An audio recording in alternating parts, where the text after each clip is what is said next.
जब भी राजस्थान की मिट्टी, उसकी खुशबू, वहाँ के किसान, जवान और विकास की बात होती है तो एक नाम सबसे पहले सामने आता है, राजेश पायलट।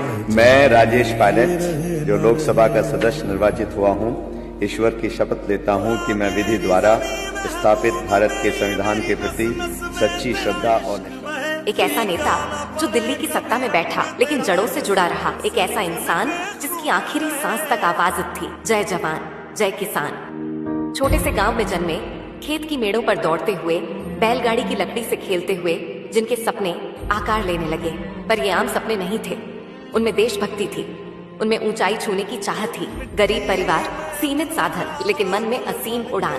पहले उन्होंने भारतीय वायुसेना, इंडियन एयरफोर्स ज्वाइन की। 1971 की जंग में उन्होंने दुश्मन के इलाके में घुसकर शौर्य दिखाया, पर उन्हें सिर्फ आसमान जीतना नहीं था, उन्हें जमीन की लड़ाई भी लड़नी थी। देश के किसानों की पीड़ा, युवाओं की बेरोजगारी और गांवों की उपेक्षा उन्हें चैन से बैठने नहीं देती थी। कांग्रेस पार्टी को जब ऐसे चेहरों की तलाश थी जो भारत को भविष्य दे सके, तब उनका ध्यान राजेश पायलट पर गया। 1980 में वे कांग्रेस पार्टी से लोकसभा चुनाव जीते और फिर कभी पीछे मुड़कर नहीं देखा।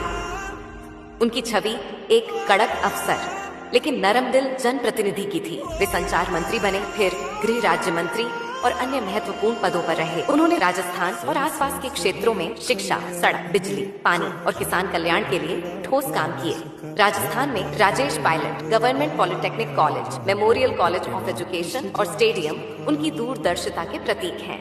उन्होंने किसानों की आवाज को ताकत दी, राजमार्गों का विस्तार कराया, गांव-गांव बिजली पहुंचाई, पेयजल और आवास योजनाओं को गति दी। और फिर 11 जून साल 2000 में एक सड़क हादसे में देश का ये लाल हमसे जुदा हो गया। जब उनका पार्थिव शरीर दिल्ली एयरपोर्ट लाया गया तो सिर्फ भीड़ नहीं, जनसमूह उमड़ा और वो हमेशा के लिए अमर हो गए। आज सचिन पायलट सिर्फ एक नेता नहीं, बल्कि उस परंपरा के सूत्रधार है जिसने खेत में हल चलाया और संसद में जनमानस की आवाज उठाई।